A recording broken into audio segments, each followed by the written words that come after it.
નમસ્કાર વિદ્યાર્થી મિત્રો, બધા જ વિદ્યાર્થી મિત્રોનું મારી આ ચેનલમાં હાર્દિક સ્વાગત છે.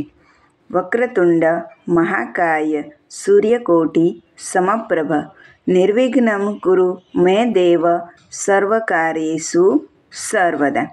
પ્રથમ પૂજ્ય શ્રી મહાગણપતિજીનું અને સરસ્વતીનું માતાનું નામ લઈને 2025માં ધોરણ 10ની પરીક્ષા આપનાર બધા જ વિદ્યાર્થીઓને પોતાની આખા વર્ષની મહેનતનું ફળ ખૂબ જ સારા માર્ક્સે પાસ કરાવી સારી સફળતા આપે એવી પ્રભુના શ્રી ચરણોમાં પ્રાર્થના સાથે આજે આપણે સ્વાધ્યાય પ્રશ્નપત્રનો જે સેટ છે તેમાંથી સામાજિક વિજ્ઞાનના પ્રશ્નપત્ર 1 જેનો વિભાગ સી તેનું સંપૂર્ણ સોલ્યુશન કરીશું. વિદ્યાર્થી મિત્રો, જે તમે વાંચન કરો તે વાંચન ધ્યાનથી કર્યા પછી એકવાર જો પ્રશ્નમાં મુદ્દા આવે છે, અગત્યના પોઈન્ટ આવે છે તો એ તમારે મનન કરવા અને ત્યાર પછી લખવાની ટેવ અવશ્ય પાડવી, જેનાથી તમે પરીક્ષામાં ખૂબ જ સારું પ્રદર્શન અને સારા એવા ગુણ મેળવવા માટે સારી રીતે અને સાચું લખાણ લખી શકો. ચાલો આજે આપણે વિભાગ સીની શરૂઆત કરીએ. પ્રશ્ન 38. લોથલ ભારતનું અગત્યનું બંદર હતું, સમજાવો. લોથલ ધોળકા તાલુકામાં ભોગાવો અને સાબરમતી એમ બે નદીઓના વચ્ચેના પ્રદેશમાં આવેલું છે, જે ખંભાતના અખાતથી માત્ર 18 કિમી દૂર છે. લોથલની એ વિશિષ્ટતા કે નગરના પૂર્વ છેડે નીચાણવાળા ભાગમાં ભરતીના સમયે વહાણ લાંગરવા માટે તળાવ જેવો મોટો ધક્કો યાની ડોકયાર્ડ બાંધવામાં આવ્યો હતો. આ ધક્કો વખારો, આયાત નિકાસના પુરાવા વગેરે દર્શાવે છે. આમ લોથલ તત્કાલીન ભારતનું સમૃદ્ધ બંદર હતું, જે ભારતના ઇતિહાસને ગૌરવ અપાવે છે. પ્રશ્ન 39. ચિત્રમાં કયું પ્રાચીન નગર દર્શાવેલ છે તેને ઓળખી તેના વિશે નોંધ લખો. ઉપરોક્ત ચિત્રમાં ધોળાવીરા નગર દર્શાવેલ છે. ધોળાવીરા ભુજથી લગભગ 140 કિમી દૂર ભચાઉ તાલુકાના મોટા રણના ખદીર બેટના ધોળાવીરા ગામથી 2 કિમી આવેલું છે. ધોળાવીરા હડપ્પાનું સમકાલીન મોટું વ્યવસ્થિત અને પ્રાચીન નગર હતું. ગુજરાત રાજ્યના પુરાતત્વ વિભાગે આ ટીમ્બાનું સર્વેક્ષણ કર્યું હતું. ત્યાર પછી આર્કિયોલોજીકલ સર્વે ઓફ ઇન્ડિયાના અધિકારીઓએ સંશોધન હાથ ધર્યું હતું. રવિન્દ્રસિંહ બિત્સના માર્ગદર્શન હેઠળ વિશેષ ઉત્ખનન થયું છે. ધોળાવીરા કિલ્લા, મહેલ તેમજ નગરની મુખ્ય દિવાલોને સફેદ રંગ કરવામાં આવ્યો હોવાના અવશેષો મળી આવ્યા છે. નગરની કિલ્લેબંધીની મજબૂત સુરક્ષા વ્યવસ્થા હતી. આ દિવાલ માટી, પથ્થર અને ઈંટોમાંથી બનાવેલ છે. અહીંથી પીવાનું શુદ્ધ પાણી ગળાઈને આવે તેવી વ્યવસ્થા હતી, જે આજના આધુનિક યુગમાં પણ આપણે કરી શક્યા નથી. ધોળાવીરાની પાણીના શુદ્ધિકરણની આ વ્યવસ્થા અદ્ભુત હતી. વિદ્યાર્થી મિત્રો, આ વાક્ય છે ખાસ યાદ રાખવાનું કે પાણીના શુદ્ધિકરણની વ્યવસ્થા એ તમને ખરા ખોટામાં છે એ ધોળાવીરાની જગ્યાએ બીજું નામ આપીને પણ આપી શકે છે. પ્રશ્ન 40. વલ્લભી વિદ્યાપીઠની માહિતી આપો. વલ્લભી ઈસુના 7મા શતકમાં ગુજરાતનું ખ્યાતિ પામેલું શિક્ષણ કેન્દ્ર હતું. વલ્લભીને પ્રસિદ્ધ વિદ્યાધામ બનાવવામાં મૈત્રક વંશના તત્કાલીન શાસકો અને નાગરિકોનો મોટો ફાળો હતો. ઈસુની 7મી સદીમાં ભિક્ષુ વિદ્યાર્થીઓ રહેતા હતા. ત્યારે વલ્લભી બૌદ્ધ મતનું હીનયાન પંથનું કેન્દ્ર હતું. 7મા શતકની મધ્યમાં પ્રસિદ્ધ બૌદ્ધ વિદ્વાનોમાં સ્થિરમતી અને ગુણમતી વલ્લભીના અગ્રણી આચાર્યો હતા. ચીની પ્રવાસી ઇત્સિંગના મત મુજબ વલ્લભી પૂર્વ ભારતની પ્રસિદ્ધ શિક્ષણ સંસ્થા નાલંદા સાથે સ્પર્ધા કરતી. વલ્લભીના ઈસવીસન 480 થી ઈસવીસન 775 સુધી શાસક મૈત્રક રાજવીઓ વિદ્યા અને વિદ્યાપીઠના મહાન આશ્રયદાતાઓ હતા. આમ મૈત્રક વંશના રાજવીઓ બૌદ્ધ ન હતા, સનાતની હતા, છતાં આ સંસ્થાને મદદરૂપ બનતા હતા. વલ્લભી એક રાજધાની અને આંતરરાષ્ટ્રીય બંદર હતું. પ્રશ્ન 41. જમીન નિર્માણની પ્રક્રિયા વર્ણવી. તેના પ્રકારો શેના આધારે પાડવામાં આવે છે તે જણાવો.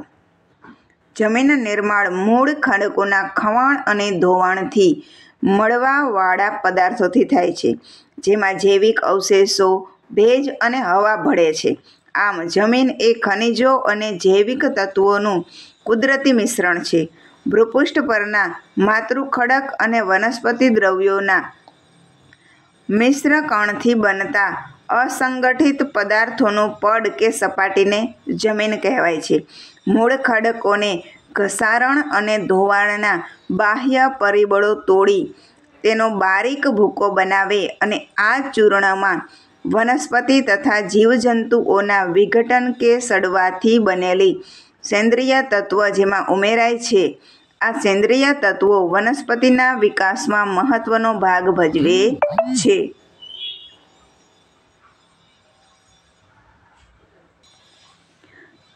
જમીનની ઉત્પત્તિ સમયની આબોહવાની અસર ગાઢ અને વિશાળ હોય છે કે તે આબોહવાવાળા પ્રદેશમાં વિભિન્ન પ્રકારના ખડકોમાંથી બનવાવાળી જમીન લાંબા સમયે એક જ પ્રકારની હોય છે.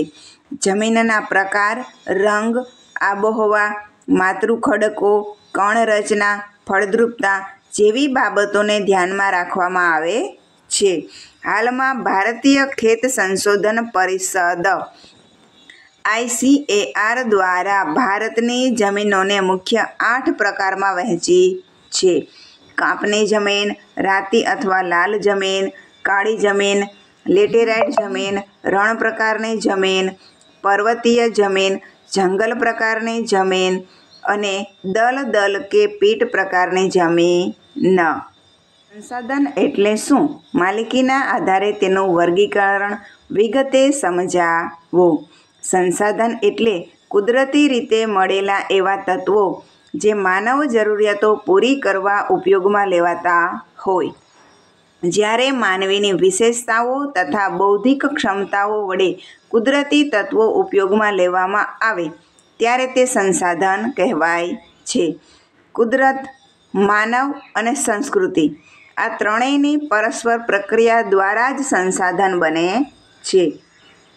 સંસાધનોનું માલિકીના આધારે વર્ગીકરણ. તો કે માલિકીના આધારે સંસાધનોને 3 વિભાગમાં વિભાજિત કરી શકાય. વ્યક્તિગત સંસાધન, રાષ્ટ્રીય સંસાધન અને વૈશ્વિક સંસાધન. જેમાં વ્યક્તિગત સંસાધન જેની માલિકી વ્યક્તિ કે પરિવારની હોય એવા સંસાધનો, દાખલા તરીકે જમીન, મકાન વગેરે.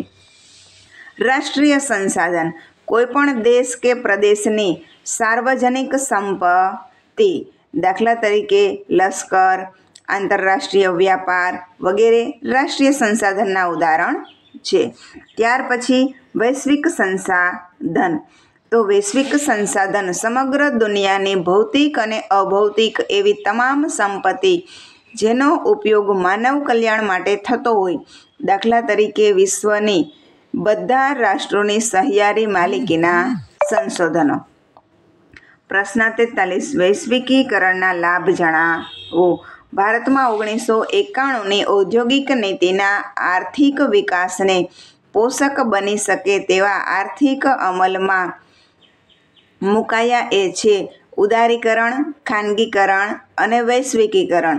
જેમાં આપણે વૈશ્વિકીકરણના લાભ જણાવવાના છીએ. તો વૈશ્વિકીકરણ મુજબ દેશના અર્થતંત્રને વિશ્વના અર્થતંત્ર સાથે જોડવાની પ્રક્રિયા શરૂ થઈ.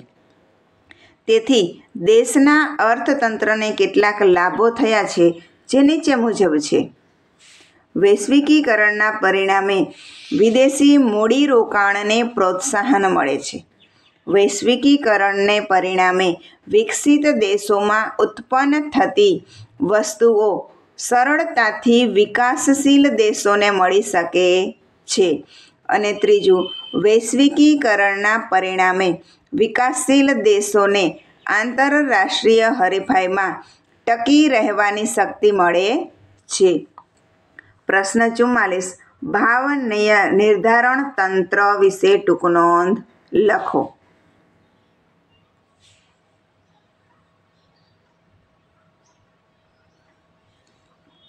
સરકાર દેશમાં સટ્ટાખોરી, સંગ્રહખોરી નાબૂદ કરવા તથા આવશ્યક ચીજવસ્તુઓ બજારમાં સહેલાઈથી મળે અને ભાવો સ્થિર રહે તે માટે પ્રયત્ન કરે છે. આ માટે સરકારે આવશ્યક ચીજવસ્તુઓનો ધારો 1955માં અમલમાં મૂક્યો છે.